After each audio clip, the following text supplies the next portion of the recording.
Welcome to 99 TV. నేను లక్ష్మి. ఇక bulletin details చూస్తే థియేటర్ల బంద్ నిర్ణయంలో భాగస్వామ్యులయ్యారంటూ తీవ్ర ఆరోపణలు వచ్చిన నేపథ్యంలో రాజమండ్రి సిటీ జనసేన ఇన్ఛార్జ్ ఆర్తి సత్యనారాయణను ఆ పార్టీ సస్పెండ్ చేసింది.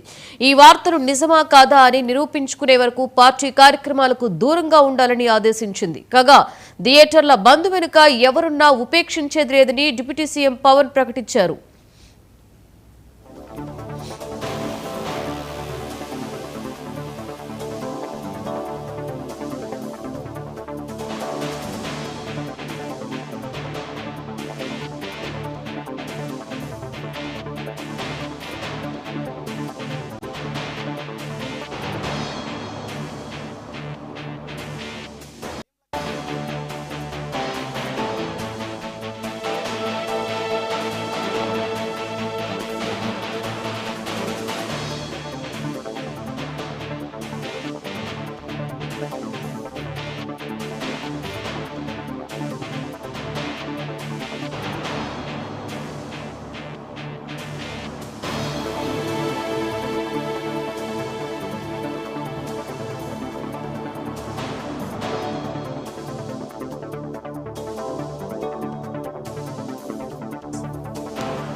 థియేటర్ల బంద్ నిర్ణయంలో భాగస్వాములున్నారంటూ తీవ్ర ఆరోపణలు వచ్చిన నేపథ్యంలో రాజమండ్రి సిటీ జనసేన ఇన్ఛార్జ్ ఆర్తి సత్యనారాయణను ఆ పార్టీ నుండి సస్పెండ్ చేయడం జరిగింది.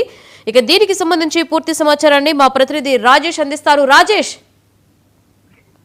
లక్ష్మి, మొత్తమే థియేటర్ల బంద్ సంబంధించి గత వారం రోజులుగా నడుస్తున్న ఈ విషయం కాస్త రాజమండ్రి జనసేన పార్టీ ఇన్ఛార్జ్ అంటే రాజమండ్రి అసెంబ్లీ నియోజకవర్గ ఇన్ఛార్జ్ అనుశ్రీ సత్యనారాయణ మీద ఈ నేపథ్యంలో ఈ విషయంలో మొత్తం గత వారం 10 రోజులుగా కూడా అనేక చర్చ జరిగింది. దీనికి సంబంధించి తూర్పుగోదావరి జిల్లాలోనే ఈ వివాదానికి బీజం పడింది అని చెప్తుంటూ దిల్రాజ్ చేసిన ఆ కామెంట్ నేపథ్యంలో జనసేన పార్టీ లోతైన విచారణ చేపట్టినట్టుగా తెలిసింది. గత కొద్ది రోజులుగా కూడా పార్టీ థియేటర్ల యాజమాన్యాలు కూడా చాలా సార్లు అనేక సందర్భాల్లో వాళ్ళ సమస్యలు చెప్పుకుంటూ వచ్చాయి. ఎందుకంటే మల్టీప్లెక్స్లో తప్ప సింగిల్ థియేటర్లకు ఇప్పుడు పరిస్థితి చాలా దారుణంగా మారింది. ఎందుకంటే ఆ కరెంటు బిల్లులు కావచ్చు, మెయింటెనెన్స్ ఎక్కువైపోయినాయి. ఈ నేపథ్యంలోనే ఆ ఎగ్జిబిటర్లు అంటే నిర్మాతలు కావచ్చు, ప్రొడ్యూసర్లుగా వీళ్ళందరూ కూడా తగు నిర్ణయం తీసుకోవాలి, ఈ థియేటర్ల యాజమాన్యాలకు సంబంధించిన సమస్యలను కూడా పరిష్కరించాలని చెప్పారు. అయితే ఈ నేపథ్యంలోనే ఈ థియేటర్ల యాజమాన్యం అంతా కూడా మొన్న ఒక లేఖ అయితే మాత్రం ఫిల్మ్ డిస్ట్రిబ్యూషన్ ఫిల్మ్ ఛాంబర్ కు ఒక లేఖ అయితే అందజేశారు. తమ సమస్యలు పరిష్కరించే దిశగా కృషి చేయాలని చెప్పి, లేకపోతే జూన్ 1 నుంచి మేము బంధుకు దిగుతామంటూ ఒక లేఖనైతే ఫిల్మ్ డిస్ట్రిబ్యూషన్ కార్పొరేషన్ మాత్రం వెంటనే ఇచ్చినట్టు తెలిసింది.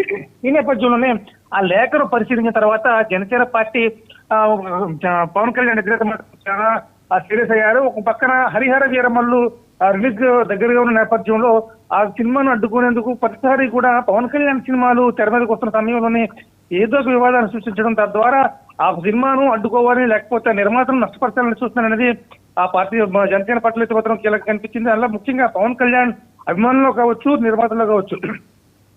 ఈ నేపథ్యంలోనే ఇప్పటి వరకు స్తబ్దుగా ఉన్న ఈ సమస్య కాస్త మళ్ళీ తెర మీదకి రావడం, ఇటు పరిస్థితుల్లో కూడా ఆందోళన దిగుతామని హెచ్చరికలు జారీ చేస్తున్న నేపథ్యంలో దీనిపై లోతున విచారణ చేపట్టారు. దీనికి సంబంధించి ఆనందపూర్ చేతిలో ఈ థియేటర్లు ఉన్నాయంటూ కొంతమంది ప్రకటన చేయడంతో ఒక పక్క అల్లు అరవింద్ కావచ్చు, అలాగే దిల్ రాజు కావచ్చు, వీళ్ళందరూ కూడా మా చేతుల్లో థియేటర్లు లేవంటూ వాళ్ళు చేతులు చేసిన మాట మనం చూస్తూనే ఉన్నాం. ఈ నేపథ్యంలోనే మొత్తం చూసుకుంటే అసలు ఎక్కడ స్టార్ట్ అయితే చూసుకుంటే ముందుగా తొలుత సమావేశం నిర్వహించింది సినిమా థియేటర్ల యాజమాన్యులందరూ కూడా తూర్పుగోదావరి జిల్లాలో రాజమండ్రిలోనే మొదటి సమావేశం నిర్వహించారు. ఇక్కడి నుంచే కూడా తమ వాణిని, తమ ఆవేదన ఏదైతే ఉందో వినిపించే ప్రయత్నం చేశారనేది వచ్చిన ఆరోపణ. ఈ నేపథ్యంలోనే రాజమండ్రి అనగానే తూర్పుగోదావరి జిల్లాలో రాజమండ్రి ప్రధాన సిటీగా ఉంటుంది. ఇక్కడి నుంచి అన్ని థియేటర్ల యాజమాన్యాలు కూడా రాజమండ్రి వచ్చి తొలుత సమావేశం ఏర్పాటు చేసుకున్నారు. ఆ సమస్యలన్నీ కూడా పరిష్కారం అనుశ్రీ సత్యనారాయణ అంటే యాక్చువల్గా ఆయన్ని అతి సత్యనారాయణ అంటారు, కానీ సినిమా లాంగ్వేజ్ లో మాత్రం ఆయన్ని అనుశ్రీ సత్యనారాయణ అంటే ఆ పేరుతోనే ఆయనగా పెద్దగా పేరుంది. ఆ మొత్తం అంతా కూడా ఆయన ఆధ్వర్యంలో జరిగాయని చెప్పి ఒక ఆరోపణ వచ్చింది. ఈ నేపథ్యంలో పార్టీ కూడా కాస్త విచారణ చేపట్టినట్టు తెలుస్తుంది. డైరెక్ట్ గా ఎవరో చెప్పిన ఆరోపణలు ఆ కామెంట్ల మీద కాకుండా కొంత విచారణ చేపట్టారు. మీకు చేపట్టిన విచారణలో మీరు మీ భాగస్వామ్యం ఉందని మీకు గుర్తించాం. ఒకవేళ మీ భాగస్వామ్యం లేదని నిరూపించగలిగితే కనుక మీ మళ్ళీ పాటించుకుంటామని చెప్పి చీఫ్ ఎవరైతే ఉన్నారో ఆయన అజయ్ కుమార్ ఇందాక ప్రకటన చేశారు. ఏదేమన్నా కానీ గతం నుంచి కూడా చూసుకుంటే జనసేన పార్టీ ఆవిర్భవించినప్పటి నుంచి సత్యనారాయణ పార్టీకి చాలా వినయ విధేయుడిగా ఉంటూ చాలా పార్టీకి సేవ చేశారు. గత ఎన్నికల్లో కూడా ముందు ఎన్నికల్లో 2014 ఎన్నికల్లో జనసేన పార్టీ తరఫు నుంచి రాజమండ్రి నుంచి పోటీ చేశారు. అలాగే 2019 కూడా పోటీ చేస్తున్న నేపథ్యంలో పొత్తుల్లో భాగంగా ఇక్కడ ఆ సీట్ ను తెలుగుదేశం పార్టీ ఆదిరెడ్డి శ్రీనివాస్ ప్రాప్తి చేశారు. అయినప్పటికీ కూడా ఆదిరెడ్డి వాసు గెలుపు కోసం ఆయన తీవ్రంగా కృషి చేశారని చెప్తారు. ఏదేమైనా కానీ పార్టీ అధిష్టానం ఒకసారి పునరాలోచించుకోవాలి, ఒకసారి ఆయన పిలిపించి ఆయన మాట్లాడాలని చెప్పి జనసేన పార్టీలో చాలా వర్గాలు మాత్రం చాలా శ్రేణులు మాత్రం ఆవేదన వ్యక్తం పరిస్థితుంది. ఏదేమైనా ఒకసారి ఒకవేళ మళ్ళీ కనుక ఈయన వెళ్ళి తమ పార్టీకి రిజల్ట్స్ చెప్పుకునే తను చేసిన కార్యక్రమాలు కావచ్చు, ఒకవేళ ఏ పరిస్థితిలో అటువంటి అందరి బాధ్యతను కూడా తన భుజాన్ని వేసుకుని ముందుకు వచ్చారని చెప్తారా? అంటే ముఖ్యంగా చెప్పేది ఏంటంటే ఈ సినిమాటోగ్రఫీకి సంబంధించిన కీలక శాఖ ఈ సినిమాటోగ్రఫీ శాఖ మంత్రిగా జనసేన పార్టీకి చెందిన సీనియర్ నేత తూర్పుగోదావరి జిల్లా అధ్యక్షులు కందుల దుర్గేష్ పనిచేస్తున్నారు. ఈ నేపథ్యంలోనే ఏదైనా సమస్య ఉంటే ముందుగా అధ్యక్షుల దృష్టి తీసుకువెళ్ళడం, తద్వారా సమస్యను పరిష్కరించే ప్రయత్నం చేయకపోవడం మినహా ఆందోళన దిగేలా థియేటర్ల యజమానుల్ని ఆయన ఉసుగొలిపారు అనేది ప్రధానంగా ఆయన మీద వస్తున్న ఆరోపణ. ఈ నేపథ్యంలో మొత్తం మీద పార్టీ మాత్రం ఈ నిర్ణయం తీసుకుంది. ఏది ఏమైనా అనుసరించిన పార్టీ శ్రేణులను ఆ విషయాన్ని కలిసే అవకాశం ఉంటుంది. ఖచ్చితంగా ఆయన రిప్లై చేస్తారు. ఆ రిప్లైని కూడా జనసేన పార్టీ సానుకూలంగా స్పందిస్తుందని చెప్పి ఆ పార్టీలో కొంతమంది మాత్రం తమ అభిప్రాయాన్ని మాత్రం వ్యక్తం చేసిన పరిస్థితి కనపడుతుంది. Lakshmi. Right, thank you Rajesh.